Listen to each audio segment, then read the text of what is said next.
వీక్షించుచున్న FBC సంఘస్థులకును ఇతరులకును క్రీస్తు నామ పేరిట వందనాలు తెలియజేస్తూ ఉంటున్నాను. పోయిన శనివారం కొద్దిమంది మాత్రమే తిలకించారని చూచిన వారు నాకు తెలియచేశారు. దానిని బట్టి చింతించడం లేదు, కానీ దానికి ఆటంకాలుగా ఉన్నటువంటి వాటిని బట్టి ఆలోచన చేయడం మొదలుపెట్టినాను. అది కొద్దిసేపు మాత్రమే. కారణం అదొక సమస్య. ఆ సమస్యను నా హృదయంలో పెట్టుకుంటే it will become my pain, unbearable pain అవుతుంది కనుక విడిచిపెట్టేసుకున్నాను. కనీసం ఎఫ్బిసి వారు చూడగలిగితే ఆశీర్వాదం పొందగలుగుతారని మనసారా నమ్ముతూ ఉంటున్నాను. ప్రార్థన చేసుకుందాం. దేవుడు చక్కని వర్షాన్ని నిన్నటి రాత్రి కాల సమయం మందు ఇచ్చాడు. సంతోషిస్తూ ఉంటున్నాను. నా మనసారా దేవుని కోరుకునేది పొలాలు నీళ్ల చేత నింపబడాలని, చెరువులు నింపబడాలని, బావులు నింపబడాలని, బోర్వెల్స్ నింపబడాలని ప్రార్థన చేస్తూ ఉంటున్నాను. కరోనా వైరస్ చేత ఒక సమస్య అయితే, నీటి కొరత పొలాలకు ఉన్నట్లయితే చాలా పెద్ద సమస్య అవుతుంది. ఆ సమస్య నుంచి మనం తప్పించబడాలి అని దేవునికి విజ్ఞాపన చేసుకుంటున్నాను. Lord, we want more rain, more water for hour fields అని ప్రార్థన చేయడం మొదలు పెడుతున్నాను. కనుక ఈ సాయంకాల సమయం మందు దేవుని వాక్యాన్ని బైబిల్ పఠనంలోకి వెళ్ళకముందు చిన్న ప్రార్థన చేసుకుందాం. సర్వోన్నతుడా, మహిమాన్వితుడా, నీకు వందనాలు. తీతు పత్రిక 7 పర్యాయాలు ధ్యానం చేసుకోవడానికి మాకు సహాయం చేశావు తండ్రి, నీకు వందనాలు. ఆత్మీయంగా మేము బలపడటానికి, సంఘములు ఎలా ఉండాలో ఒక ఆధ్యాత్మిక రూపంలోకి నడిపించబడటానికి అపోస్తలుడైన పౌలు తీతుకు ఇచ్చినటువంటి హెచ్చరికలన్నిటిని బట్టి, తర్బీతుని బట్టి నీకు స్తోత్రాలు చెల్లించుకుంటున్నాం. ఈ 3 అధ్యాయాలను మాకు అన్వయం చేసుకుంటున్నాం. నేర్పించిన ప్రతి ఆధ్యాత్మిక సత్యాన్ని బట్టి వందనాలు చెల్లిస్తుంటున్నాను. ఈ సాయంకాలమున కూడా మా ప్రభు మా అందరితో మాట్లాడు. ఆత్మీయ నేత్రాలతో మేము చూచి విని మా హృదయాలను మార్చుకొని మా సహవాసాన్ని ఒక దివ్యమైన సహవాసంగా, నీకు ఇష్టమైన సహవాసంగా, నీకు ప్రీతికరమైన సహవాసంగా మార్చుమని యేసు నామమున వేడుకుంటున్నాము తండ్రి, ఆమేన్. దేవుడు మంచి సమయాన్ని మనకు ప్రసాదించాడు కనుక దేవునికి వందనాలు చెల్లించుకుంటూ ఉన్నాను. నోట్బుక్స్ ఉంటే దగ్గర పెట్టుకోండి. తీతు పత్రిక 3వ అధ్యాయాన్ని తెచ్చిపెట్టుకుందాం. ఈరోజు ఆఖరి సిరీస్, 7 సిరీస్, ఇది ఆఖరి సిరీస్ అని తెలియచేస్తూ ఉంటున్నాను.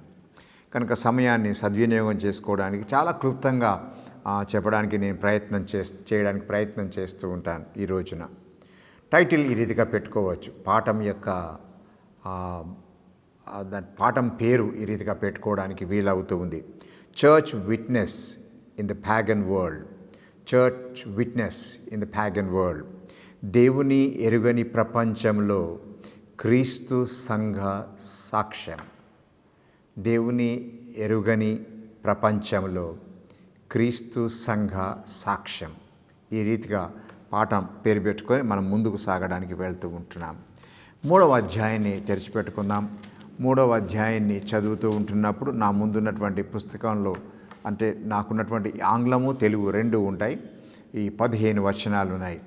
ఈ 15 వచనాల్లో భాగాన్ని 3 భాగాలుగా నాకు నేనే విభాగించుకున్నాను. కొన్ని వదిలిపెట్టేశాను. అయినప్పటికీ క్లుప్తంగా మనం ధ్యానం చేసుకోవడానికి ప్రయత్నం చేద్దాం. తీతు పత్రిక చదువుకోకముందు గతంలో చెప్పినటువంటి విషయాలు మనం జ్ఞాపకం చేసుకోవడానికి ప్రయత్నం చేస్తాను. తీతు 1వ అధ్యాయాన్ని కనుక చదువుతూ ఉంటే క్రేతీయులు ఎలాంటి వారో అక్కడ రాయబడి ఉంది. 1వ అధ్యాయంలో రాయబడినటువంటి విషయాన్ని మీకు వాక్యంలో చూపించాలని ఇష్టపడుతూ ఉంటున్నాను. 1వ అధ్యాయము 10వ వచనం నుంచి చదువుతూ ఉంటే, లేకుంటే 12వ వచనం నుంచి చదివితే ఈ రీతిగా రాయబడి ఉంది. క్రేతీయులు ఎల్లప్పుడూ అబద్ధికులను, దుష్టమృగములను, సోమరులకు తిండిబోతులునై ఉన్నారు. ఈ సాక్ష్యము నిజమే అని తెలియచేయబడతా ఉంటుంది. దీనితో పాటు దేవుని వాక్యాన్ని విరుద్ధంగా చెప్పేటువంటి ఇతర బోధకులు కూడా ఉన్నారు అని రాయబడి ఉంది. అనగా సున్నతి సంబంధులు వాళ్ళు అవిధేయులను, వదురుబోతులను, మోసపుచ్చునై వారనై ఉన్నారు అనే మాట అక్కడ రాయబడి ఉంది. వాళ్ళు దుర్లాభం కొరకు ఇట్లాంటి పనులు చేస్తారని రాయబడి ఉంది. ఓకే, పోయినసారి వాక్యాన్ని మనం చక్కగా ఆలోచన చేసుకున్నాం. ఈ 3వ అధ్యాయంలోకి వచ్చేసరికి మొదటి 2 వచనాలు చదువుతాను. ఈ రీతిగా రాయబడి ఉంది. అధిపతులకును అధికారులకును లోబడి విధేయులుగా ఉండవలననియు, ప్రతి సత్కారము చేయుటకు సిద్ధపడి ఉండవలననియు, మనుషులందరి ఎడల సంపూర్ణమైన సాత్వికమును కనపరచుచు, ఎవనిని దూషింపక జగడమాడని వారును శాంతులనై ఉండవలననియు వారికి జ్ఞాపకము చేయుము అని అంటాడు. ఇంగ్లీష్లో బైబిల్లో ఆ ప్రారంభంలోనే remind them to be submissive అని ప్రారంభం చేస్తూ ఉంటాడు. నేను ఈ రీతిగా దానికి సైడ్ హెడింగ్ పెట్టుకున్నాను, remind them to respect authorities. Remind them to respect authorities అనగా మా ప్రభుత్వ ఉద్యోగులు లేకుంటే అధిపతులు అధికారులకి గౌరవం ఇవ్వటము నేర్పించు, వాళ్ళకి జ్ఞాపకం చేయి అనే విషయాన్ని తీతుకి అపోస్తలుడైన పౌలు తెలియచేస్తుంటున్నాడు. కారణం, నేను ఇంతకుముందు మొదటి అధ్యాయంలోనే క్రేతీయుల యొక్క స్వభావం యేసుప్రభువును అంగీకరించారు, కానీ ఎక్కడనో అక్కడ ఒక నల్ల మచ్చ ఉంటుంది. కనుక ఇది వరకు మంచి సంఘ నాయకత్వము, సంఘ ఆధ్యాత్మిక కోవలోకి నడిపించేటువంటి సేవకులు లేనందువల్ల కొంత పాగనిజం, లౌకికం వచ్చేటువంటి ఆస్కారం ఉంది. కనుక వాళ్ళ జ్ఞాపకం చేయి అని తెలియజేస్తారు. ఇది ఎవరికి తెలియజేస్తున్నాడు అనంటే క్రేటన్ చర్చ్కి తెలియజేస్తున్నాడు. క్రేతీయులలో వారు కొన్ని సహవాసాలు ఉన్నాయి. ఆ సహవాసులకు దేవునిని ఎరగనిటువంటి వారికి, అనగా దేవుని ఎరగని ఉద్యోగులు, అధిపతులు, ప్రభుత్వంలో ఉన్నటువంటి వాళ్ళకి ఎలాగా వీళ్ళు వాళ్ళ ఎడల ప్రవర్తించాలో అనే విషయాన్ని గురించి చెప్పడానికి మాట చెప్తాడు. క్రైస్తవ్యాన్ని అంగీకరించినంత మాత్రం చేత నేను గొప్ప అనే ధీమా అవసరం లేదు అనే భావం వ్యక్తం చేస్తూ ఉంటాడు. కనుక ఆ రీతిగా నేను ఆలోచన చేసుకుంటున్నప్పుడు బైబిల్లో కొంతమంది ఇతర దేశస్తుల మధ్యలో పరిచర్య చేసినటువంటి వాళ్ళు ఉంటారు.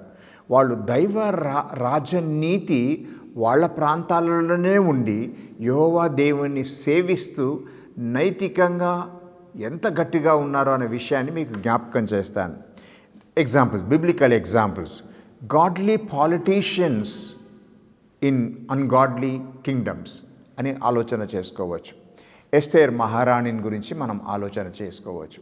నెహెమ్యాను గురించి ధ్యానం చేసుకోవచ్చు. యోసేపుని గురించి ఆలోచన చేసుకోవచ్చు. దానియేలు గురించి ఆలోచన చేసుకోవచ్చు. వీళ్ళందరూ వారిది కాని దేశముల మధ్యలో వాళ్ళు ఉండి దైవ రాజనీతి ఎలా ఉంటుందో అధిపతులుగా ఉండి వాళ్ళ ప్రజలకు తెలియచేసిన వారుగా కనిపించబడుతూ ఉంటారు. దేవుని మాటకు వచ్చేసరికి దేవుని మాట ప్రకారంగా జీవించడానికి దేవుని ఎరగని ప్రజల మధ్యలో వాళ్ళు నివాసం చేసుకున్నారు. చాలా విషయాలు, కొన్ని విషయాలు చేస్తారు వాళ్ళు కొంతవరకు. అలాగానంటే దానియేలు, షడ్రక్, మేషక్, అబేద్నెగోలు చిన్న కౌమారస్థల దశలో నుంచి వాళ్ళు కొనిపోబడ్డ తర్వాత వాళ్ళు పేరు మారుస్తాను అని అంటే వాళ్ళు సరేలే మార్చండి అన్నారు. భోజన విషయాలు ఇలా చేస్తామంటే సరే మాకు ఇట్లాంటి భోజనం ఇస్తే బాగుంటుంది అన్నారు. కానీ పలానా సంగతులు ఎలా ఉన్నాయంటే సరే మేము చేస్తాము అని చెప్పారు. కానీ ఒక్క విషయం మాత్రమే వారు కాంప్రమైజ్ కాలేదు, సంధి చేసుకోలేదు. దేవునికి మాకు ఉన్నటువంటి కమిట్మెంట్ ఏదైతే ఆధ్యాత్మిక సంబంధం ఉందో దాని విషయంలో మాత్రమైతే మేము సంధి రాజీ పడము అనే విషయాన్ని తెలియచేస్తారు. Very strong in the word of God. దేవుని వాక్యంలో, దేవుని యొక్క కమ్యూనియన్లో వాళ్ళు చాలా స్ట్రాంగ్ ఉన్నారని తెలియచేస్తుంది. కాబట్టి తీతు వాళ్ళకి తెలియచేయాలి. ఏమని తెలియజేయాలి? క్రేతీ వాసులారా, యేసుప్రభుని అంగీకరించారు కానీ మీ మీద అన్యులైనటువంటి వారు, దేవుని ఎరగనటువంటి వాళ్ళు అధిపతులై ఉన్నారు. ఆ అధిపతులకు మీరు లోబడి ఉండండి అని అంటాడు. తర్వాత వాళ్ళ మధ్యలో ప్రతి సత్కార్యము చేయవలనని తెలియచేస్తూ ఉంటారు.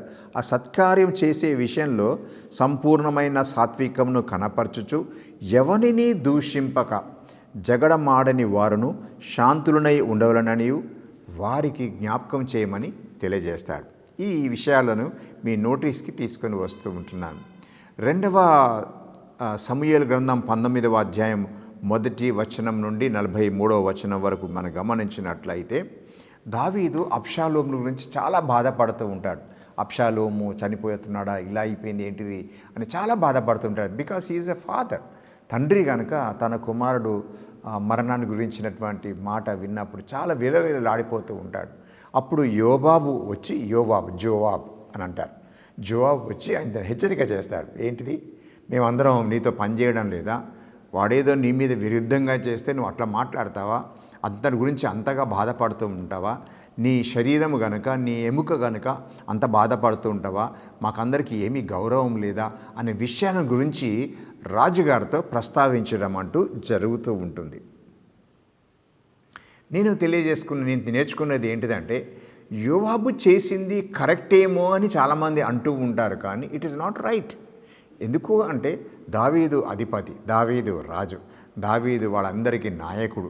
ఆ నాయకుడి మీద తన కుమారుని పట్ల తనకున్నటువంటి బాధను వ్యక్తం చేసుకుంటూ ఉన్నప్పుడు ఆయన దగ్గర పరిచర్య చేసేటువంటి యోవాబు ఆయనని ఆ రీతిగా మాట్లాడటము తగదు అనే విషయాన్ని గురించి మన గమనానికి తీసుకొని వస్తుంటున్నాను.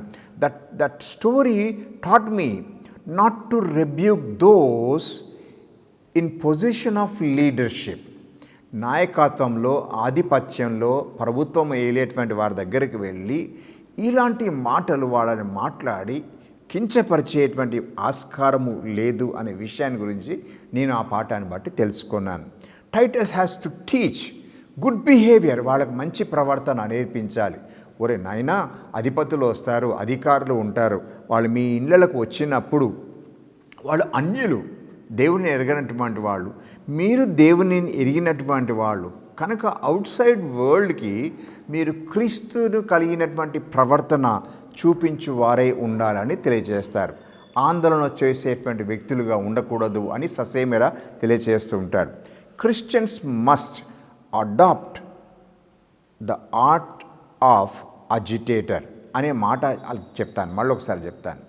క్రిస్టియన్స్ మస్ట్ నాట్ అడాప్ట్ అంటే క్రైస్తవులు అయినటువంటి వాళ్ళు లోక మర్యాదను అనుసరించేటువంటి ఆందోళనకు కారకులు కాకూడదు అనే మాట నేను మీకు తెలియచేస్తూ ఉంటున్నాను. What if I become an agitator? ఒక ప్రశ్న నాకు నేనే వేసుకోవాలి. నేను ఒకవేళ ఆందోళన చేసే వ్యక్తిని అయితే ఏంటిది అని ప్రశ్న వేసుకోవాలి. అలాంటి సంఘటనే మన సువార్తలలో రాయబడి ఉంది. యేసు ప్రభువుని లూకా సువార్త 23వ అధ్యాయం గమనించినట్లయితే, అపోస్తల కార్యములు 24వ అధ్యాయంలో గమనించినట్లయితే యేసు ప్రభువు ఆ రోజుల్లో యేసు ప్రభు ఆందోళన చేస్తున్నాడండి, ప్రజలను తిరగబెడుతున్నాడండి, చక్రవర్తి మీదికి ఇలా చేస్తున్నాడండి, he has become an agitator అని పిలాతు దగ్గర తీసుకొని వెళ్తాడు. అపోస్తలుడైన పౌలు కూడా అలాంటి పరిస్థితి ఏర్పడుతుంది. కారణం, యూదులకు వీళ్ళు చేసేటువంటి బోధలు, ప్రవర్తనలు వాళ్ళకి నచ్చలేదు కనుక వాళ్ళు రాజుల మీదనే, చక్రవర్తుల మీదనే, వాళ్ళని ఏలేటువంటి నాయకుల మీదనే వ్యతిరేకత చూపుతున్నారనేటువంటిది విషయాన్ని గురించి, దే ఆర్ అజిటేటర్స్ అనే విషయాన్ని గురించి వాళ్ళు తెలియజేస్తారు. కానీ పిలాతు దగ్గరకు వచ్చేసరికి పిలాతుడు ఒక మంచి మాట చెప్తాడండి. ఈయన యందు నాకు ఏ దోషము కనబడ్డాలే.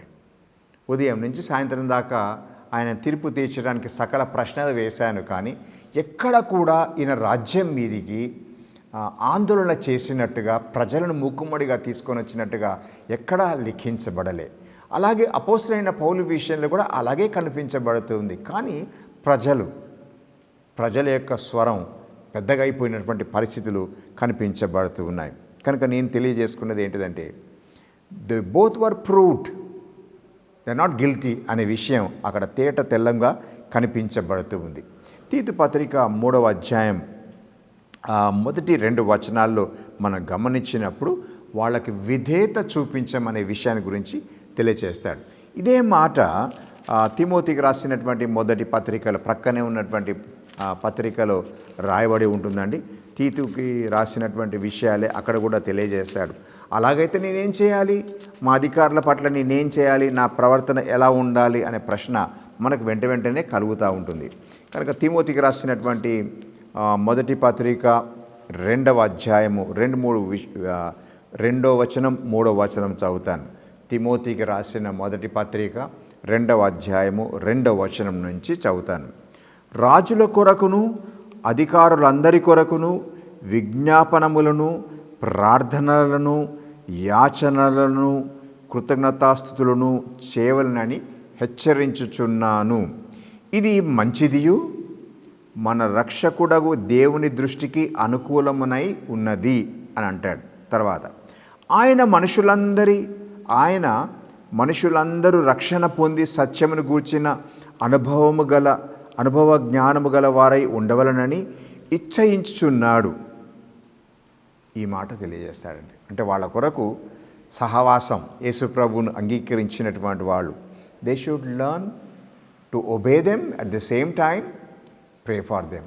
వారి కొరకే యాచనలు చేయాలి, ప్రార్థనలు చేయాలి, వాళ్ళ క్షేమం కొరకు, వాళ్ళ కుటుంబాల క్షేమం కొరకు తెలియచేయాలని మనవి చేస్తూ ఉంటాడు. దానితో పాటు సర్వీస్, మంచి పరిచర్య చేయటానికి వాళ్ళ జీవితాలను వాడుకోవాలని తెలియజేస్తాడు. Service to do good, at the same time careful in speech. మాట్లాడేటప్పుడు ప్రభుత్వ ఉద్యోగులతో, అధికారులతో మాట్లాడేటప్పుడు మన స్పీచ్ చాలా జాగ్రత్తగా ఉండాలని తెలియజేస్తాడు. దానితో పాటు అగ్రెషన్ అనేది, తీవ్రత అనేది, ఒక తొందరపాటుతో నువ్వెంతరా అనేటువంటి మాటలు అనకుండా ఉండడానికి బీ టాలరెంట్ అనే విషయాన్ని గురించి చెప్తాడు. అంటే మీరు ఓర్పుతో వాళ్ళ ముందు కనిపించాలనే విషయాన్ని గురించి తెలియజేస్తాడు. This is for churchgoers, అనగా ఆ రోజుల్లో క్రేతీయులు సహవాసానికి వెళ్ళేటువంటి వాళ్ళకి బిహేవియర్, అవుట్సైడర్స్ వారి ముందు మన బిహేవియర్ ఎలా ఉండాలో అనే విషయాన్ని గురించి తెలియజేస్తాడు. ఇది మొదటి వచనంలో, 3వ అధ్యాయము మొదటి వచనాలలో రాయబడి ఉంది. Then how about inside the church? ఇప్పుడు మనం దానిని అన్వయం చేసుకోవాలంటే, ఆ రోజుల్లో తీతు ఉండి వాళ్ళకి హెచ్చరిక చేశాడు, హౌ టు బిహేవ్ అనే మాట తెలియజేశాడు. బాగుంది. చర్చ్ వాళ్ళకి విట్నెస్ ఇవ్వాలి. వాళ్ళు ప్యాగన్ వరల్డ్లో ఉన్నారు, దేవుని ఎరగనటువంటి వాళ్ళు ఉన్నారు. వాళ్ళ ముందు మన ప్రవర్తన, క్రీస్తు యొక్క రక్తం చేత కొనబడినటువంటి వారి యొక్క ప్రవర్తన వాళ్ళ ముందు ఎలా ఉండాలి, మంచి పనులు చేయండి అనే మాట తెలియజేస్తాడు. శాంతియుతంగా ఉండాలని తెలియజేస్తాడు. ఆందోళనకారులుగా ఉండకుండా చెప్తాడు. మీ స్పీచ్ చాలా శాంతియుతంగా ఉండాలనే విషయాన్ని గురించి మాట్లాడుతూ ఉంటాడు. కానీ ఆ రోజుల్లో జరిగిన విషయాన్ని ఈ రోజుల్లో మన సహవాసాలలో కనుక పోల్చుకుంటే, ఒకవేళ నాట్ ఫర్ అవుట్ సైడర్స్, బయట ఉన్న వాళ్ళకి కాదు నేను చెప్పేది, ఇప్పుడు ఇన్సైడర్స్గా యేసు ప్రభువును కలిగినటువంటి మనమే ఒకవేళ మన జీవితాన్ని మన సహవాసాలకు కనుక పోల్చుకుంటే ఎలా ఉంటుంది? యూదా పత్రిక 17వ వచనాన్ని చూద్దాం. యూదా పత్రిక 17వ వచనం చక్కని మాటలు రాస్తాడండి. నేను అవన్నీ చదువుతాను. అయితే ప్రియులారా, అంత్యకాలమునందు తమ భక్తిహీనమైన దురాశల చొప్పున నడుచు పరిహాసకులందరినీ మన ప్రభువైన యేసుక్రీస్తు అపోస్తలుల పూర్వమందు మీతో చెప్పిన మాటలను జ్ఞాపకము చేసుకొనుడి. అట్టివారు ప్రకృతి సంబంధులను ఆత్మ లేనివారై ఉండి భేదములు కలుగచేయుచున్నారు. ఏం స్ట్రాంగ్గా మాట్లాడతాడండి. ఇట్లాంటి అన్నీ మాట్లాడతారు. ఎందుకు మాట్లాడుతున్నాడు అని అంటే, వాళ్ళు భేదాలు కలుగజేస్తున్నారు, జాగ్రత్త అని తెలియజేస్తాడు. ఎందుకు సహవాసాలు ఇలా అయిపోయాయని ఒకవేళ ప్రశ్న అడిగితే, ఎవరికి వారే మేమే గొప్ప, మేమే ఆధ్యాత్మికలం అని అంచనా చేస్తుంటారు. వాక్యం పరిధిలో వాళ్ళ జీవితాన్ని చూచుకోవడానికి ఇష్టపడేటువంటి ప్రస్తుత పరిస్థితి లేదు. కనుక how we can be an example, how we can witness to the pagan world ప్రశ్న మనము ఆలోచన చేసుకోవాల్సిన స్థితి ఉంది అనే విషయాన్ని తెలియజేస్తూ ఉంటున్నాను. రెండో విషయంలోకి వెళ్ళడానికి ప్రయత్నం చేస్తాను. అదే 3వ అధ్యాయం, తీతుకు రాసినటువంటి పత్రిక 3వ అధ్యాయంలో చాలా బ్యూటిఫుల్గా రాస్తాడండి. నేను ఆ వచనాలు చదువుతుంటున్నప్పుడు నాకు అనిపించింది, ఎంత చక్కగా రాశాడు ఆయన అనిపిస్తుంది. 3వ వచనం నుంచి 7వ వచనం వరకు మనం చదువుకోవచ్చు. ఎందుకనగా మనము కూడా ముందు అని అంటాడు. అంటే అధిపతులకు, అధికారులకు మీరు ఓ విధేయత చూపించండి అని చెప్తూ, వాళ్ళ మంచి పని చేయండి, మంచి స్పీచ్ కలిగి ఉండండి, మంచి మీ బిహేవియర్, ప్రవర్తన చూపించండి అని చెబుతూ వాళ్ళ జ్ఞాపకం చేయాలని చెప్తాడు. ఏ విషయము? Remind them who they were before. వాళ్ళు యేసుప్రభువుని అంగీకరించే ముందు వాళ్ళు ఎలాంటి స్వభావం కలిగినటువంటి వాళ్ళకు ఒకసారి జ్ఞాపకం చేయి అని చెప్తాడు. కనుకని ఈ మాట తెలియజేస్తాడు. ఎందుకనగా మనము కూడా మునుపు అవివేకులమును, అవిధేయులమును, మోసపోయిన వారమును, నానా విధములైన దురాశలకును భోగములకును దాస్యమునై ఉండి దుష్టత్వమునందును అసూయనందును కాలము గడుపుచు అసహ్యులమై ఒకనికి ఒకడు ద్వేషించుచు ఉంటిమి కానీ అని చెబుతూ యేసుప్రభును ఎలా అంగీకరించారనే విషయాన్ని ప్రస్తావన చేస్తూ ఉంటాడు. Remind them how they were before. యేసుప్రభుని అంగీకరించకముందు వాళ్ళు ఎలా ఉన్నారు అని తెలియజేస్తూ తిరిగి వాళ్ళు ప్రస్తుతం ఏ స్థితిలో ఉన్నారో అనగా రక్షణ ఎలా దొరికిందో అనే విషయాన్ని గురించి మాట్లాడతాడు. 7వ వచనంలోకి వచ్చేసరికి రక్షణ వాళ్ళకి ఎలా లభించబడ్డదో, ఎలా నీతిమంతులుగా తీర్చబడ్డారో ఆ విషయాన్ని గురించి మాట్లాడతాడు. Remind them who they were before. Number 1. దాంట్లోనే ఇంకోటి ఆలోచన చేసుకోవాలి. Now they have accepted Jesus Christ. యేసు ప్రభుని స్వంత రక్షకుడిగా అంగీకరించారు. What is their position in Christ? క్రీస్తునందు వారికి ఏ స్థానం ఉంది, ఏ యొక్క పరిస్థితిలో వాళ్ళు క్రీస్తులో ఉన్నారు అనే విషయాన్ని కూడా వాళ్ళు జ్ఞాపకం చేయాలని తెలియజేస్తాడు. ఈ మాటలు మీకు తెలియజేసేటప్పుడు కొంచెం స్పీడ్గా వెళ్ళడానికి ప్రయత్నం చేస్తున్నాం. చాలా విషయాలు దాంట్లో క్రోడీకరించబడి ఉన్నాయి. అనగా 3వ వచనం నుంచి ఆలోచన చేసుకుంటే దరిదాపుగా 7వ వచనం దాకా కొన్ని విషయాలు గురించి ఆలోచన చేసుకోవచ్చు. What is my position in Christ? Christians, remember who you were before. అంతకుముందు మీరు ఎలా ఉంటుంది, కానీ ఇప్పుడు మార్చబడ్డారు. కనుక మార్చబడినటువంటి వాళ్ళు క్రీస్తునందు మీ స్థానం ఏంటిదో ఒక్కసారి జ్ఞాపకం చేసుకుంటే పాత దాంట్లోకి వెళ్ళేటువంటి ఛాన్సెస్ లేవు. The blood of Jesus Christ, యేసుక్రీస్తు యొక్క రక్తము మిమ్మలను దేవునికి చాలా సమీపంగా తీసుకొని వచ్చింది. క్రీస్తు యొక్క రక్తము లేకపోతే దైవ సాన్నిధ్యంలోకి అడుగుపెట్టేటువంటి అవకాశమే లేదు. అది ఎలా సాధ్యమైంది అని అంటే సిలువ మీద క్రీస్తు యొక్క మరణం, ఆయన కార్చబడినటువంటి రక్తము ద్వారానే you are brought closer to God అనే విషయాన్ని గురించి తెలియజేస్తాడు. మొదటి విషయం జ్ఞాపకం చేసుకునేటప్పుడు 2వ కొరింథీ 5వ అధ్యాయము 18వ వచనంలో ఇలా తెలియజేస్తాడు. నేను రెఫరెన్స్ చెప్తాను, దాని గురించి ఆలోచన చేసుకోండి. We are reconciled by God. How I came very close to God అని ఒకవేళ ప్రశ్న అడిగితే, క్రీస్తు యొక్క రక్తమును బట్టి నేను శుద్ధీకరించబడి దేవునికి నేను చాలా సమీపంగా రాబడ్డాను. 2వ కొరింథీ 5:18 వచన ప్రకారంగా చూసుకుంటే దైవముతో సమాధానపరచబడ్డాను దైవముతో. We are reconciled by God. దేవుని చేత అలా జరిగించబడ్డది. 2వ విషయం, వీఆర్ రికన్సైల్డ్ టు గాడ్ అంటే అర్థం ఏంటంటే, ఒకప్పుడు రోమీలకు రాసిన పత్రిక 5వ అధ్యాయం 10వ వచనం మనకు గమనించినట్లయితే, ఒకప్పుడు మనము సిల్వ ప్రేమకు శత్రువులుగా ఉంటిమి, కానీ దేవుని యొక్క రికన్సిలేషన్ బట్టి, విమోచనను బట్టి, విడుదలను బట్టి ఈరోజు మనము మిత్రులమైనాం. 3వ విషయం, వీఆర్ రిడీమ్డ్. కొలస్సీలకు రాసిన పత్రిక 1వ అధ్యాయం 14వ వచనంలో గమనించినట్లయితే క్రీస్తు రక్తము ద్వారా మనము విడిపించబడ్డాము అని తెలియజేస్తాడు. దైవంతో సమాధానపరచబడ్డాం. ఒకప్పుడు శత్రువులవు, ఇప్పుడు మిత్రులుగా మార్చబడ్డాం. క్రీస్తు రక్తము ద్వారా మనం విడిపించబడ్డాం. మనకి హై ప్రైస్ చెల్లించి ఆయన మనల్ని కొన్నాడు అని అర్థం. ఇంకోటి, వీఆర్ బ్రాట్ నియర్, ఇంకా సమీపంగా రప్పించబడ్డాం. ఎఫెసీయులకు రాసిన పత్రిక 2వ అధ్యాయం 13వ వచనంలో గమనించినట్లయితే దేవునికి అతి సమీపంగా మనము రప్పించబడ్డాం. శత్రువులమైన మనము మిత్రులుగా చేయబడ్డాం. దేవునితో సమాధానపరచబడ్డాం. క్రీస్తు రక్తం చేత విడిపించబడ్డాం. దేవునికి అతి సమీపించరాని తేజస్సు కలిగినటువంటి ఆ దైవ సన్నిధానంలోకి మనము నడిపించబడ్డాం. తిరిగి we are given access to enter in to his presence. అది ఎలాగండి? ఎఫెసీయులకు రాసిన పత్రిక 2వ అధ్యాయం 18వ వచనంలో గమనించినట్టయితే దేవుని సన్నిధి చేరడానికి యేసుక్రీస్తు యొక్క రక్తము కారణమైంది. అంటే ప్రజెన్స్ ఆఫ్ దేవుని సన్నిధానంలో ఎవరు రాలేరు. ఆ పరిస్థితులలో ఎవరు రాలేనటువంటి పరిస్థితులలో యాజకులకు సైతం తాడు కట్టి పంపించేటువంటి వారు. అట్లాంటి పరిస్థితి ఏమీ లేదు. తెర చినిగిపోయింది. నేరుగా దేవుని సాన్నిధ్యంలోకి వెళ్ళటానికి ఆస్కారమైంది. అది కేవలము క్రీస్తు యొక్క రక్తం ద్వారానే ప్రాప్తించబడ్డది. Totally acceptable to God through Jesus Christ. సంపూర్ణంగా యేసుక్రీస్తుని బట్టి నేను అంగీకరించబడి ఆయన సన్నిధానంలోకి వెళ్ళటానికి ఆస్కారమైంది. ఇది దీని యొక్క ఆధ్యాత్మిక మర్మము అని తెలియజేస్తుంది. That is my position. రాను రాను అలా ఒకటి వస్తూ ఉంది.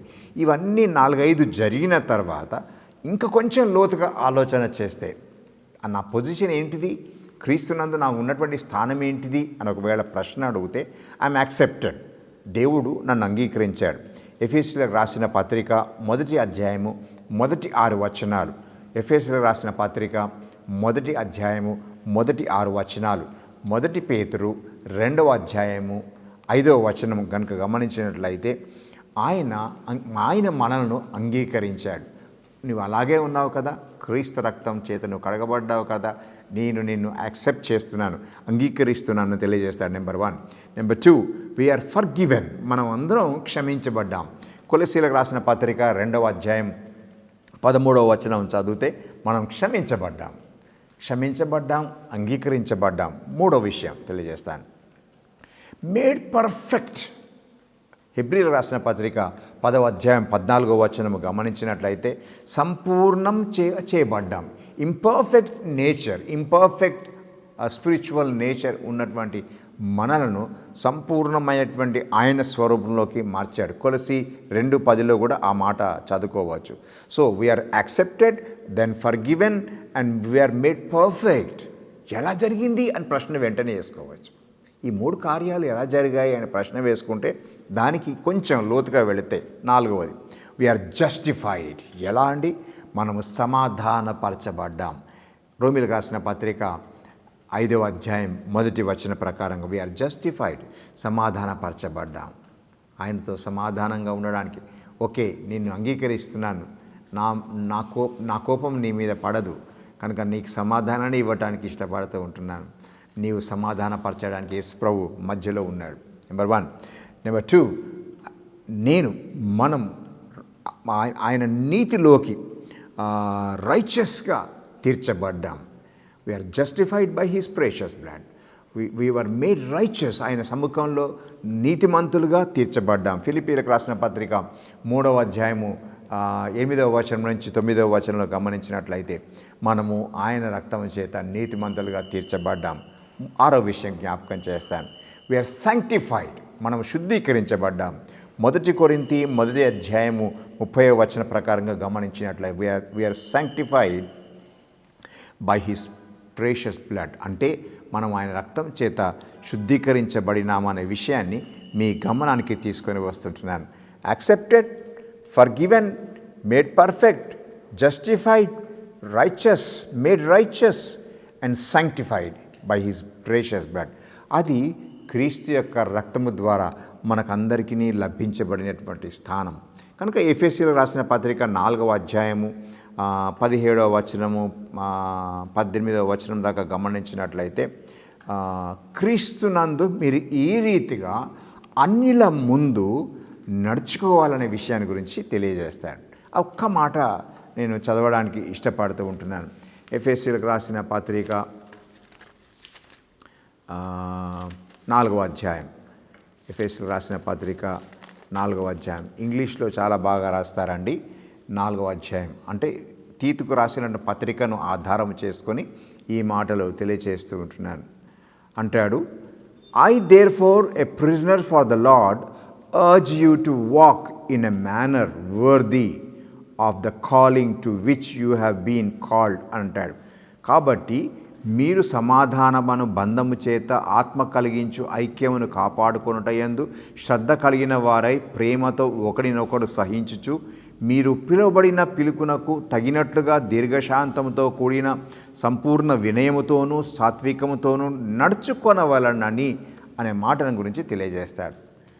అన్యులందరూ మిమ్మల్ని చూస్తున్నారు క్రేతీయులారా, మీ యొక్క వర్దీనెస్, దేవుని సముఖంలో మీ యొక్క యోగ్యత, మీ స్థానము, ఇవి జ్ఞాపకము చేసుకొని వాళ్ళ ముందు మీరు డిస్ప్లే చేయబడాలి అంటే వాళ్ళ ముందు మీ జీవితాలని చూపించుకోవాలి అని అంటాడు. అంటే outsiders, they don't know about God, వాళ్ళని మేము చూడడానికి ఇష్టపడుతూ ఉంటున్నారు. కనుక యేసుప్రభువును అంగీకరించిన తర్వాత గతంలో ఉన్నటువంటి బ్యాడ్ హ్యాబిట్స్, గతంలో ఉన్నటువంటి లౌకికమైనటువంటి విషయాలు మీరు చూపించడానికి వీళ్ళే, కానీ ఇప్పుడు క్రీస్తునందు ఉన్నవారు కనుక క్రీస్తు స్వభావం అని గురించి మాత్రమే మీరు తెలియచేయబద్దులై ఉన్నారనే మాటను తెలియజేస్తాడు. ఎలా ఉంటారండి ఆ సంఘం, ఎలా ఉంటుంది అని ఒకవేళ అడిగితే మనము పరమగీతాలు చదువుకుందాం. పరమగీతములు 6వ అధ్యాయంలో చాలా చక్కగా సంఘాన్ని గురించి మాట్లాడతాడండి. ఈ రోజుల్లో సంఘం అలాగా ప్రపంచంలో, మన దేశంలో, అన్యుల మధ్యలో ఉండడానికి ఇలాంటి కారణాలు కలిగి ఉంటే చాలా బాగుంటుందనే విషయాన్ని తెలియచేస్తుంటున్నాను. 6వ అధ్యాయము పరమగీతములు 6వ అధ్యాయం 10వ వచనం. సంధ్యారాగము చూపట్టుచు చంద్రబింబమంత అందము గలదై, సూర్యుని అంత స్వచ్ఛమును కళలును గలదై వ్యూహిత సైన్య సమభీకర రూపిణియగు ఈమె ఎవరు అని బయట ఉన్నవాళ్ళు ఎఫ్బీసీని చూచి, బయట ఉన్నవాళ్ళు క్రైస్తవ సహవాసాలను చూచి చెప్పాలి, వీళ్ళు ఎవరండి అని అనాలి. వాళ్ళు ఎవరండి? They have a position, they have a place in Christ. క్రీస్తునందు వాళ్ళు ఉన్నారు. వాళ్ళు క్రీస్తునందు ఉన్నారు కనుక they are walking like this. మనందరి సముఖంలో వాళ్ళు ఇలా నడుస్తూ ఉంటున్నారు కనుక సమభీకర రూపిణియగు ఈమె ఎవరు అని లోకం చెప్పుకునేటట్టుగా యేసుప్రభు రక్షించిన లక్షణాలన్నీ చూపించబద్ధులమై ఉన్నాము అనే విషయాన్ని మీ నోటీస్కి తీసుకొని వస్తూ ఉంటున్నాను. చాలా ఏళ్ల క్రిందట జరిగినటువంటి ఒక విధాంతాన్ని మీ నోటీస్కి తీసుకురావడానికి ఇష్టపడుతున్నాను. 1725వ సంవత్సరం లండన్లో ఒక సేలర్కి పుట్టిన, అంటే ఒక నావికుడికి పుట్టినటువంటి కుమారుడు జాన్ న్యూటన్ గురించి మీకు తెలియచేయాలని ఇష్టపడుతుంటున్నాను. జాన్ న్యూటన్ తండ్రి గారు ఒక నావను నడిపించేటువంటి యోగ్యుడు, మంచివాడు. తీసుకొని వెళ్తున్నాడు కుమారుని. 11వ ప్రాయం నుంచి చదువు తక్కువ, 11వ ప్రాయం నుంచి తన వెంట నావికుడిగా తర్బీదు చేయడానికి జాన్ న్యూటన్ని తీసుకొని వెళ్ళినాడు. అలాగా చాలా సంవత్సరాలు, నియర్లీ 30 years ఆ ట్రావెల్ తండ్రితో పాటు జరుగుతుంది. తండ్రికి కొన్ని కష్టాల కారణాన్ని బట్టి ఆయన చనిపోవడం అంటూ జరుగుతూ ఉంటుంది.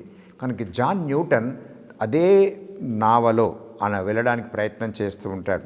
ఆ నావ పేరు గ్రేహౌండ్. ఆ రోజుల్లో తెరచాపలు ఉండేవండి. ఆ తెరచాపలను కట్టుకొని తీసుకొని వెళ్ళేటువంటి వాళ్ళు. ఇది జరిగినటువంటి విషయము వాస్తవంగా నార్త్ అట్లాంటిక్ స్టామ్ ఒకసారి జరిగింది.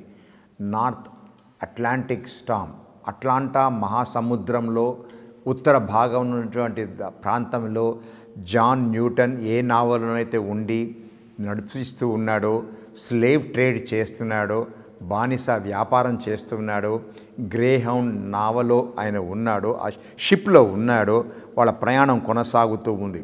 ఆ ప్రయాణం కొనసాగిస్తూ ఉంటున్నప్పుడు ఉదయం నుంచి స్టామ్, గొప్ప విపత్తు, గాలి, దుమారము, తుఫాను రావడం ప్రారంభం చేసింది. జాన్ న్యూటన్ అందరితో పాటు కలిసి ప్రయాణం చేస్తుంటున్నప్పుడు అక్కడ ఉన్నటువంటి వాళ్ళు ప్రయాణం కొనసాగించడానికి చాలాసార్లు సేల్ చేయడానికి చాలా ప్రయత్నాలు చేశారు. ఆ తెరచాప చినిగిపోయినప్పుడు ఆ యొక్క షిప్ ముందుకు వెళ్ళటం చాలా కష్టం. దాంట్లో చాలామంది బానిసలు ఉన్నారు.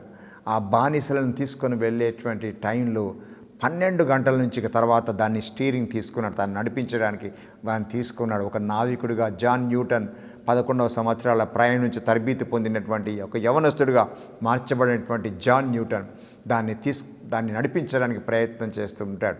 Think about this.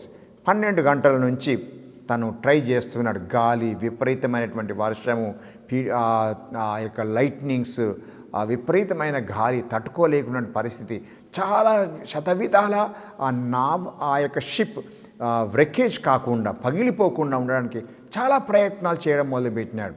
కానీ 12 గంటల సమయంలో ఆయనకి చిన్ననాటి తనంలో వాళ్ళ మమ్మీ నేర్పించినటువంటి కొన్ని పాఠాలు జ్ఞాపకానికి వచ్చినాయి. జ్ఞాపకానికి వచ్చిన వెంటనే అని అనుకున్నాడు, హోప్ లేదు, నిరీక్షణ లేదు, ఎట్లనైనా చచ్చిపోయే పరిస్థితులు కనిపించబడుతున్నాయి, ఎక్కడో ఒక దగ్గర మునిగిపోయే పరిస్థితులు ఏర్పడుతూ ఉంటున్నాయి. కనుక జాన్ న్యూటన్ అక్కడ ఆ క్షణమందే ఆ 12 ఆ ప్రాంతంలో నెల్ డౌన్ అండ్ ప్రేడ్, లార్డ్. లూకాసు వార్తలో నువ్వు చక్కని మాటలు చెప్పావు కదా, ఏమని చెప్పాడండి? లూకాసు వార్త 11వ అధ్యాయంలో ఒక చక్కని 13వ వచనంలో అంటాడు, మీరు చెడ్డవారై ఉండి కూడా మీరు అడుగు వాటి కంటే మంచిని ఇచ్చేటువంటి దేవుడు ఉన్నాడు అని అంటాడు. అంటే మీరు చెడ్డవారై ఉన్నా కానీ దేవుడు అన్ని కాలాలలో మంచిని ఇచ్చేటువంటి దేవుడు అనే విషయాన్ని జ్ఞాపకం చేసుకొని knelt down weeping and ask the Lord to guide him. దేవా నన్ను నడిపించు, ఈ నావను సేవ్ చేయి, రక్షించు అని ప్రార్థన చేస్తాడు. It went up to mid night, మధ్యరాత్రి వరకు కూడా ఆ ప్రార్థన కొనసాగించి దాన్ని స్టీరింగ్ చేసుకుంటూనే వెళ్ళాడు. కానీ మధ్యరాత్రి టైం లోపల అది ఆ యొక్క గొప్ప తీవ్రమైనటువంటి తుఫాను గాలి అణిగిపోవడం అంటూ జరిగింది. ఇది మిడ్ నైట్లో జరిగినటువంటి సంఘటన. ఇది మార్చ్ 21, 1748వ సంవత్సరం రాత్రి కాలంలో ఆయన దేవునికి వందనాలు చెల్లించినాడు. కొంచెం బ్యాక్గ్రౌండ్కి వెళ్తాను. జాన్ న్యూటన్ చిన్నప్పుడు ఏదో బీజం నాటబడ్డది, కానీ తన యొక్క నావికా దళంతో వెళ్ళేటప్పుడు బ్యాడ్ మౌత్, చెడ్డ మాటలు నేర్చుకున్నాడు. డిబ్యాచులరీ, వ్యభిచారం చేయడం నేర్చుకున్నాడు. త్రాగుడు జీవితానికి అలవాటు పడ్డాడు. ఒక టైంలో ఈయనని ఒక ఆఫ్రికా ప్రాంతంలో దగ్గరకు వస్తే నావన్ సహితం వాళ్ళు లోపలికి తీసుకొని వెళ్ళి ఈయనను కూడా కొంతకాలం బానిసగా పెట్టుకుంటారండి. He became a slave for some time. అంత దుర్భరమైన పరిస్థితి ఏర్పడ్డది. అక్కడి నుంచి ఎలాగో తప్పించుకొని మళ్ళీ ఈ యొక్క గ్రేహౌండ్ నావన్కు నడిపించుకోవడానికి ఆర్థిక దొరికింది.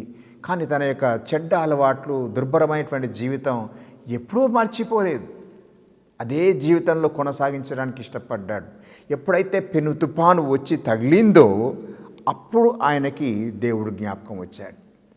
నేను ఇవన్నీ చదువుతున్నప్పుడు నాకు అనిపించింది, 43 సంవత్సరాలు తర్వాత జరిగినటువంటి విషయం.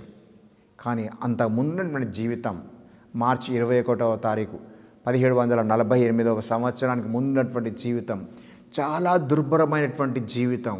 ఆ రోజు చేసినటువంటి విజ్ఞాపన, ఆ రోజు చేసినటువంటి ప్రార్థన, ఆ రోజు పాడినటువంటి తనకు వచ్చినటువంటి రాగము లేదా ఉన్నటువంటి ఆ గానము అతి శ్రేష్టమైన విషయాన్ని మీ నోటీస్కి తీసుకొని వస్తుంటున్నాను. Lord, you are so precious, you are so precious master అని అమేజింగ్ గ్రేస్ దాన్ని జ్ఞాపకం చేసుకొని తన అనుభవపూర్వకంగా చాలా పాటలు రాశాడు. దాంట్లో అమేజింగ్ గ్రేస్ అనేది చాలా ఇష్టమైనటువంటి పాట.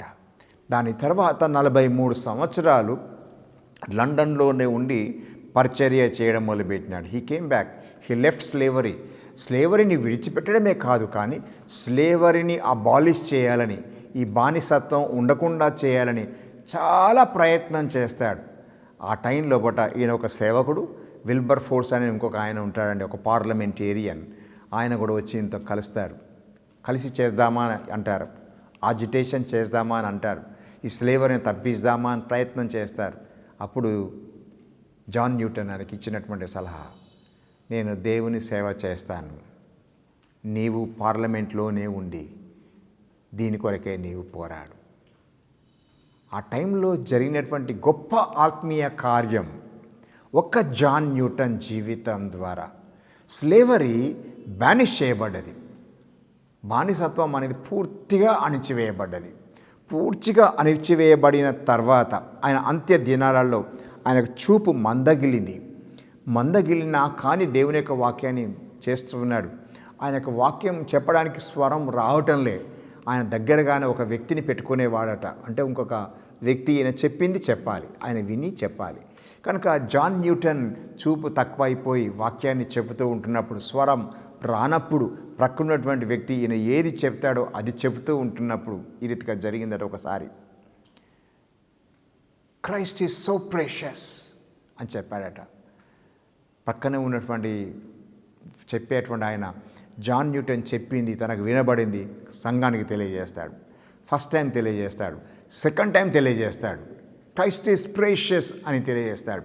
వృద్ధాప్యంలో ఉన్నాడు కనుక ఈయన వెంటనే నువ్వు మళ్ళీ రెండవసారి అదే మాట చెప్తున్నావు అని చెప్తాడు. జాన్ న్యూటన్ అది విని మూడవసారి as I repeat it again, Christ is precious అని పెద్దగా చెప్పడం వల్ల ఆ రోజున ఆ స్పీచ్, ఆ యొక్క ప్రసంగం వినేటప్పుడు ఒక భూకంపం లాంటి స్వరం లాంటిది ఆ రోజున జరిగిందట. I'm a great sinner met a great Savior.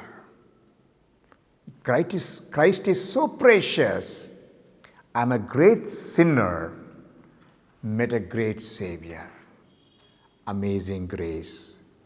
What a beautiful song అండి. ఆ మాట, ఆ సాంగ్ నేను చదువుకుంటున్నప్పుడు, నేర్చుకుంటున్నప్పుడు నాకు అనిపించింది, what a beautiful song we have in యేసు ప్రభునందు. ఇట్లాంటి భక్తులు ఉండటం చేత అన్యులైన వారి ముందు సంఘం డిస్ప్లే చేయవలసింది, నేను క్రీస్తును ఇలా కలిగి ఉన్నాను.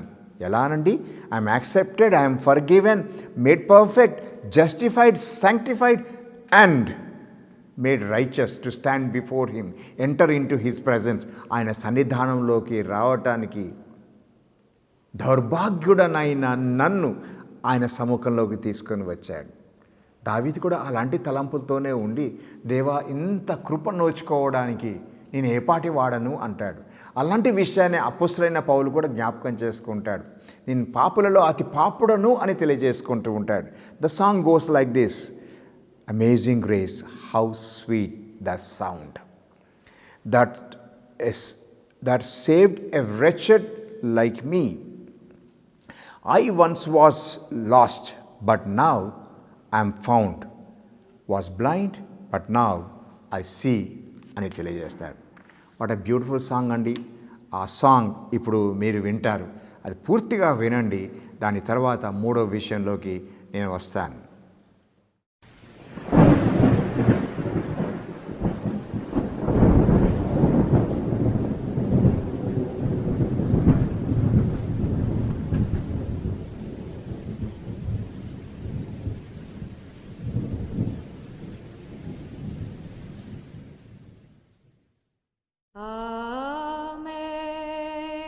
Amazing grace, how sweet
okay, మూడో విషయం జ్ఞాపకం చేస్తాను. 3వ అధ్యాయము 12వ వచనము నుండి 14వ వచనం వరకు ఆఖరి వచనాల్లో గమనించినట్లయితే ఈ రీతిగా రాయబడి ఉంది. ఏమని రాయబడి ఉందండి?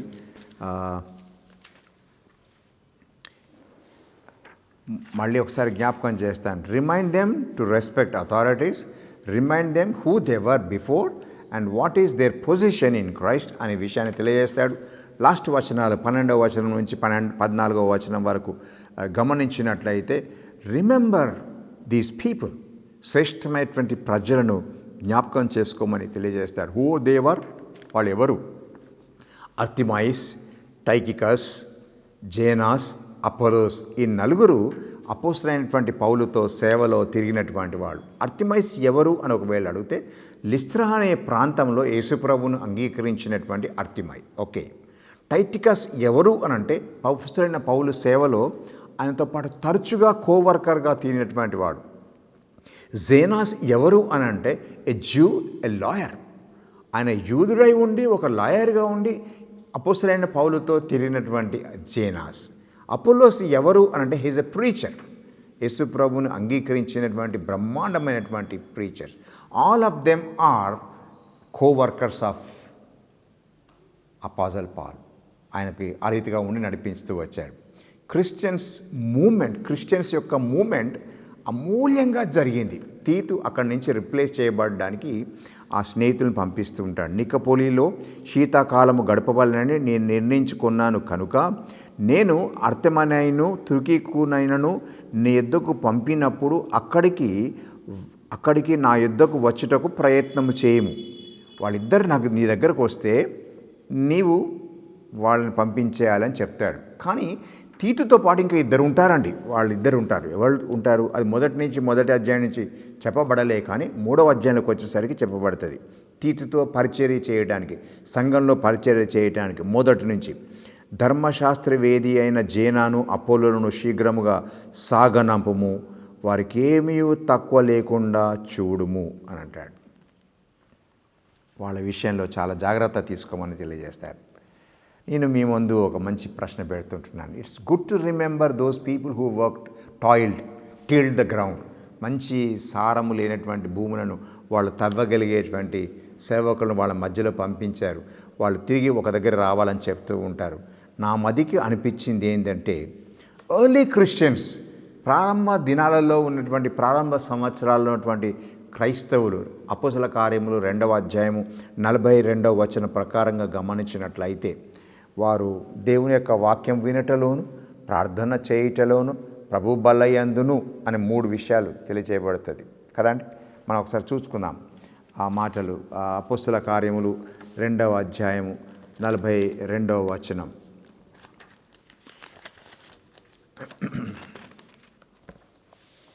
ఏమనంటాడంటే, వారు అపోస్తలుల బోధయందును, సహవాసమందును, రొట్టె విరుచుటయందును, ప్రార్థన చేయుటయందును ఎడతెగక ఉండిరి అనే విషయాన్ని తెలియజేస్తాడు.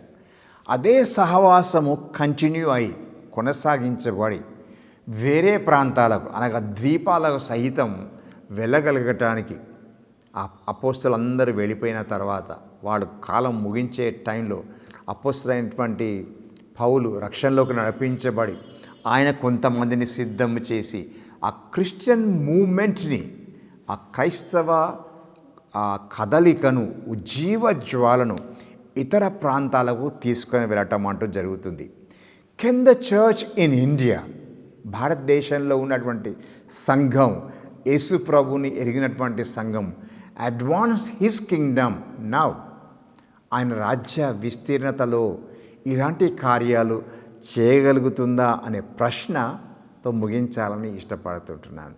అంటే ఒక అపోస్తలుడైన పౌలు ఉంటే, దేవుని ఎరిగిన వాడు ఉంటే, దేవుని నామ పేరిట ఆధ్యాత్మిక సంచలనము కలగచేసే తీవ్రమైనటువంటి సేవకుడు ఉంటే సంఘాలు చాలా బాగుపడతాయి, ఉజ్జీవించబడతాయి.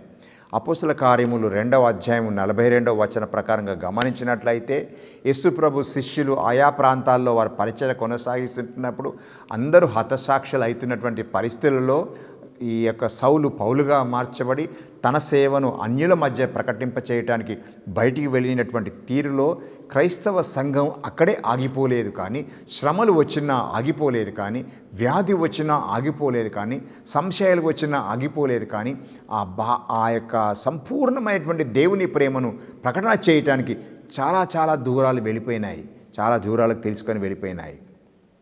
మరి అలాంటప్పుడు భారతదేశానికి కూడా అది రప్పించబడ్డది. ఆ రప్పించబడినటువంటి ఆ సువార్త మనం ఇంకా దాచిపెట్టుకోవడానికి వీల్లే. ఆ సువార్తను, ఆ యొక్క దివ్యమైనటువంటి దైవ వాక్కులను ఇతరులకు చేరవేయటానికి మన దగ్గర అర్తిమయ లేడా, మన దగ్గర టైకిక్స్ లేడా, మన దగ్గర జేనాస్ లేడా, మన దగ్గర అపోల్లోస్ లేడా ప్రశ్న వేస్తూ ఉంటున్నాను. అలాంటి వాళ్ళు ఉంటే సహవాసాలలో ఆధ్యాత్మిక నాయకత్వం ఉండి వాడు కొనసాగించుకోవడానికి వీలవుతూ ఉంటుంది. ఎస్, క్రేతీయులు వాస్తవానికి దుష్ట స్వభావం కలిగినటువంటి వాళ్ళు. కానీ దుష్ట స్వభావం అనేటువంటి వాళ్ళకి వాళ్ళ ప్రవర్తన ఎలాగా ఉండాలో, how they should display Christ likeness, ఇతరుల ముందు ఎలాగా నడిపించుకోవాలో వాళ్ళకు తెలియజేశారు. How it will happen? Present ఉన్నటువంటి సంఘం, భారతదేశంలో ఉన్నటువంటి సంఘం రిపెంట్ అయితే, పశ్చాత్తాపంతో మేము చేయవలసింది చేయక మమ్మల్ని మేము కొట్టుకుంటూ ఉన్నాం, గింజలాడుకుంటూ ఉన్నాం, పదవి వ్యామోహం కలిగి మేము చేస్తూ ఉంటున్నాం, అధికారం కొరకే మేము ప్రాపత్యపడుతున్నాం, మాకు మేమే ఇలాంటి సహవాసాలను ఉండిపోతూ ఉంటున్నాం, మీ రాజ్య విస్తీర్ణత, క్రీస్తు యొక్క రాజ్య విస్తీర్ణత కొరకై మేము ప్రాకులాడడం లేదు, మా గమనం కంప్లీట్గా దీంట్లోనే ఉండిపోయింది, ఏదో ఉద్ధరించాలని మనం ప్రయత్నం చేస్తున్నాం. దాని విషయం నుంచి తప్పించబడి పాప క్షమాపణ ఒప్పుకొని, దేవుని దగ్గర క్షమాపణ ఒప్పుకొని చేయగలిగినట్లయితే that day there will be a great revival and the kingdom of God will expand like anything.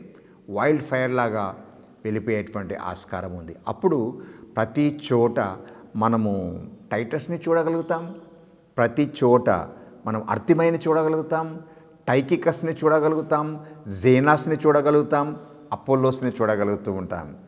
అలాగా సంఘాలు కన్నప్పుడు, ఆధ్యాత్మిక సహవాసాలు కంటూ ఉన్నప్పుడు దేవుని సేవ విస్తృతంగా భారతదేశం అంతా సాగడానికి, ప్రకటించబడడానికి, సేద్యం చేయడానికి వీలవుతూ ఉంటుంది. This is a time for the church in India to reconcile, to repent and go forward to bring a great revival. గొప్ప ఉద్యమం కొరకై ప్రయాసపడవలసిందిగా మనవి చేస్తుంటున్నాను. No fights within, no power mongering within. These are the two destructive points which destroy every fellowship. అది జరగకుండా ఉండాలి. క్రీస్తు ఎందుకొరకు సంఘాన్ని పెట్టాడు అనే విషయం గుర్తెరిగితే మనం తప్పకుండా ఆయన రాజ్య వ్యాప్తి కొరకై చేయకూడనివి విస్మరించేసి విడిచిపెట్టి, ఒక సంఘ సభ్యుడు టైకస్ కావచ్చు, ఒక సంఘ సభ్యుడు జేనాస్ కావచ్చు, ఒక సంఘ సభ్యుడు అపోలోస్ కావచ్చు, ఒక సంఘ సభ్యుడు అర్తిమై కావచ్చు, ఈ రీతిగా రాజ్య సువార్త ప్రకటించబడతా ఉంటుంది. ఆ రీతిగా దేవుడు మిమ్మల్ని చేయాలని సేవకుడిగా మనసారా కోరుకుంటూ ఉన్నాను. ఈ రోజున జాన్ న్యూటన్ రాసినటువంటి పాట మీరు విని ఉంటారు. ఆందోళనకరమైనటువంటి పరిస్థితిలో జాన్ న్యూటన్ మార్చబడితే స్లేవ్ ట్రేడ్ ఎలాగా లండన్లో మార్చబడిందో, శాసనం ఎలా వచ్చిందో ఆలోచన చేసుకుందాం. I'm a wretched, I'm a sinner before His grace. And His grace chose me. ఆయన కృప నన్ను పట్టుకుంది. And I have to display Christ. నేను తప్పకుండా లోకానికి క్రీస్తుని మాత్రమే చూపించాలి. లోపల యుద్ధాలు పెట్టుకొని బయటికి క్రీస్తును చూపించలేమండి. లోపల యుద్ధాలు లేనప్పుడు, అధికారం కొరకు వాంఛ కలిగి తునకలు చేసే పరిస్థితి నుంచి తప్పించబడితే బయట వారు లోకంలో ఉన్నవారు లోపలికి రావడానికి వీలవుతుంది. What is happening in this fellowship, let's go and see అని లోపలికి వచ్చేటువంటి ఆస్కారం ఉంది. సీ ఇన్ ఇండియన్ చర్చ్ అంతటిని మీరు గమనించండి. ఎక్కడో ఒక దగ్గర మన దగ్గర లోపం ఉంది. రిపెంటెన్స్ లేకపోతే రివైవల్ లేదు. రిపెంట్ అవుదామండి. భారతదేశం మార్చబడాలి, భారతీయులు మార్చబడాలి, ప్రభుని వద్దకు నడిపించబడాలి. ఆ ఆధ్యాత్మిక వాంఛతో క్రేతీయులు ఎందుకొరకు పిలువబడ్డారో దాన్ని గుర్తు చేసుకొని వాళ్ళకి హెచ్చరిక చేసి వాళ్ళ మధ్యలో దేవుణ్ణి ఎరగని వారి మధ్యలో చక్కని దేవుణ్ణి ఎరిగిన బిడ్డలుగా ఉండడానికి వాళ్ళని పంపించాడు. దేవుడు ఆ క్రీస్తు సువార్త, ఆ క్రీస్తు కృప, ఆ క్రీస్తు యొక్క ప్రేమలో మనమందరము ఉండడానికి కొరకై ఈ తీతు పత్రికను, తిమోతి పత్రికలను మనకిచ్చాడు. వాటిని ధ్యానం చేసుకుందాం. దైవాశీస్సులు మనం కలిగి ఉందాం. ఒక చిన్న మాట చెప్తాను. రేపు శనివారం రోజున వరకు మనకు ముగించబడ్డది. అటొచ్చే శనివారం 1వ తారీఖు అవుతుంది. ఆ రోజు రీమా బైబిల్ స్టడీ ఉండదు. అయినప్పటికీ తిరిగి దేవుని చిత్తం అయితే ఆగస్టు మాసం 8వ తారీఖు రోజున రీమా బైబిల్ స్టడీ జరుగుతూ ఉంది. ఆ రోజున ఈ మధ్యకాలంలో దేవుడు ఏ పుస్తకం ఇస్తే అది బైబిల్ స్టడీ చేయడానికి ఇష్టపడతాను. కానీ నా సంఘస్థులకు ఒక చిన్న మనవి చేస్తాను. మన సహవాసంలో జరిగే ప్రోగ్రాంలు అన్నిట్లలో, అది జూమ్ కావచ్చు, ఇలాగా రెగ్యులర్గా ఆన్లైన్లో కావచ్చు, ఏ ప్రోగ్రాం వచ్చినా దానికి ప్రాధాన్యతనివ్వండి అని మనవి చేస్తాను. We have to grow with our own resources. మనకు మంచి సేవకులు ఉన్నారు. వాళ్ళ ఆధ్వర్యంలో మనం పెరగడానికి కొరకే ప్రయత్నం చేస్తాం. Let's not look to the world. It is our family. Let us grow. జంట నగరాలలో ఫైర్ కుమ్మరించేటువంటి ఎఫ్బీసీగా మనం మార్చబడ్డానికి కొరకే ప్రయత్నం చేస్తాం. ఆ దివ్యమైన జ్యోతి మనందరిలో వెలగాలని మనసారా కోరుకుంటూ ప్రార్థన చేస్తాను. సర్వాధికారి అయిన తండ్రి, నీకు స్తోత్రాలు. ఆశ్చర్యకరుడా, నీకు వందనాలు. ఏ విషయాలైతే జ్ఞాపకం చేయమని చెప్పావో వాటిలో ఉన్న ఆధ్యాత్మిక సత్యాన్ని బట్టి, ఆధ్యాత్మిక నీతిని బట్టి, ఆధ్యాత్మిక ఉపదేశం బట్టి నీకు స్తోత్రములు చెల్లిస్తూ ఉంటున్నాం. విన్న వాళ్ళందరి జీవితంలో గొప్ప మార్పు కలుగచేయి నాయన. మేము అపోస్తలుడైన పౌలుతో కోవర్కర్స్గా ఎలాగా ఉన్నారో అలాగా మేము బయటికి వెళ్ళి మంచి ఆదర్శమైన క్రీస్తును పోలిన వారంగా ఉండడానికి కృప చూపించమని, మా సహవాసాలు క్రీస్తును చూపించే సహవాసాలుగా, క్రీస్తును ప్రతిబింబింపచేసే సహవాసాలుగా, ఈమె ఎవరు అని లోకం మమ్మల్ని చూచేటట్టుగా, లోనికి వచ్చేటట్టుగా ప్రత్యేకించమని ప్రార్థిస్తుంటున్నాం. మా అందరి చెవులను తాకు, మా నేత్రాలను తాకుము. యేసు దివ్యనామమున వేడుకుంటూ ఉన్నాము తండ్రి. ఆమేన్.